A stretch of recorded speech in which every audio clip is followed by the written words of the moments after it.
Hello नमस्कार दोस्तों। ये पहली बार है जब प्रधानमंत्री के दो प्रधान सचिव होंगे। आमतौर पर पहले अतिरिक्त प्रधान सचिव की नियुक्ति होती थी, लेकिन इस बार पीके मिश्रा के पद पर रहने के बावजूद एक और प्रधान सचिव बनाए गए हैं। भारतीय रिजर्व बैंक आरबीआई के पूर्व गवर्नर शक्तिकांत दास को भी प्रधानमंत्री का प्रधान सचिव नियुक्त किया गया है। लेकिन ऐसा क्यों है? पीके मिश्रा 2019 से ही प्रधान सचिव के रूप में कार्यरत हैं। जब नृपेंद्र मिश्रा प्रधान सचिव थे, तब पीके मिश्रा प्रधानमंत्री के अतिरिक्त प्रधान सचिव हुआ करते थे। 2019 में दोबारा मोदी सरकार बनने के बाद पीके मिश्रा को प्रधान सचिव का जिम्मा दिया गया था। आमतौर पर प्रधानमंत्री के लिए अतिरिक्त प्रधान सचिव की नियुक्ति होती थी, लेकिन इस बार अतिरिक्त प्रधान सचिव की जगह पर दो प्रधान सचिव ही बना दिए गए। ऐसा क्यों? जानकारों का मानना है कि पीके मिश्रा की उम्र काफी ज्यादा है। वो 76 साल के हैं। ऐसे में उन्हें एक अन्य सहयोगी की भी जरूरत है। शक्तिकांत दास की उम्र लगभग 67 साल की है। वही शक्तिकांत दास के पास सरकार के साथ काम करने का बड़ा अच्छा अनुभव भी है। आरबीआई में गवर्नर के पद पर काम करने के पहले वो राजस्व सचिव और आर्थिक मामलों के सचिव की भी जिम्मेदारी संभाल चुके हैं। वहीं वित्त और नीति निर्माण के क्षेत्र में उनका अनुभव पीएमओ के लिए काफी ज्यादा फायदेमंद रहा है।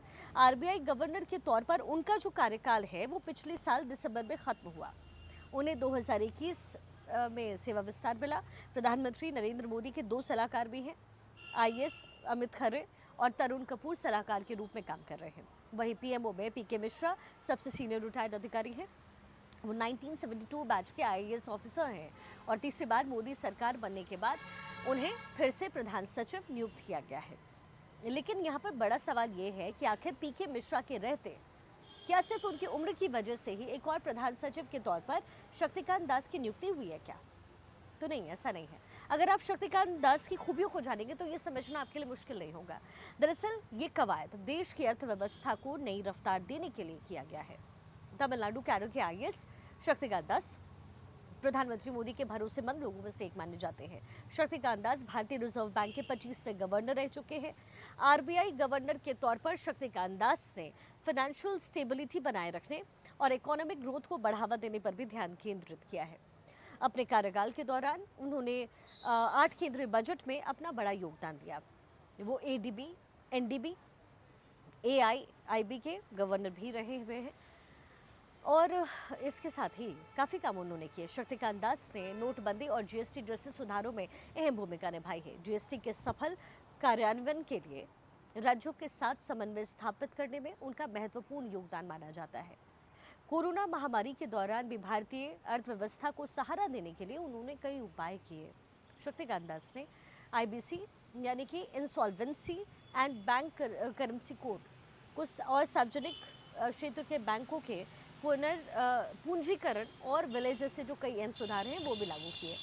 नॉन बैंकिंग फाइनेंस सेक्टर में कैश की कमी को दूर करने के लिए कई उपाय उन्होंने किए। तो वही बैंकिंग और नॉन बैंकिंग फाइनेंस के लिए नियामक ढांचे को मजबूत करने के लिए भी उन्होंने कड़े कदम उठाए हैं। शक्तिकांत दास कई अंतर्राष्ट्रीय मंच पर भी शामिल रहे हुए हैं।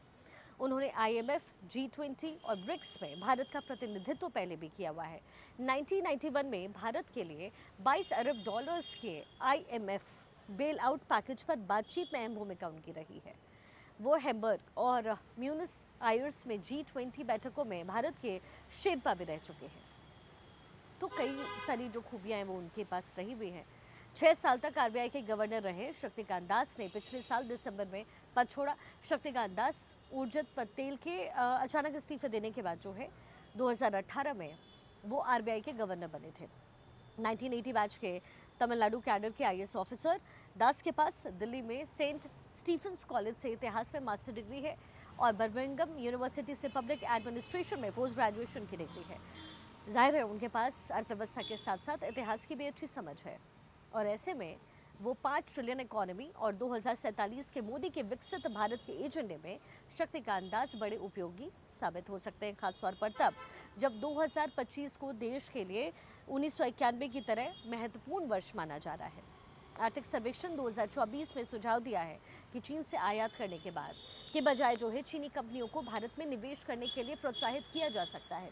जानकारी ये भी कहते हैं कि अगर मोदी सरकार ने 1991 की तरह ट्रंप के टैरिफ के डर का इस्तेमाल आर्थिक सुधार के लिए किया तो 2030 बीतते बीते भारत 10 ट्रिलियन डॉलर की इकोनॉमी भी बन सकता है। अमेरिका भारत के उन 10 प्रमुख कारोबारी भागीदारी में एक अकेला देश है जिसने हमारे साथ ट्रेड सरप्लस जिसके हैं।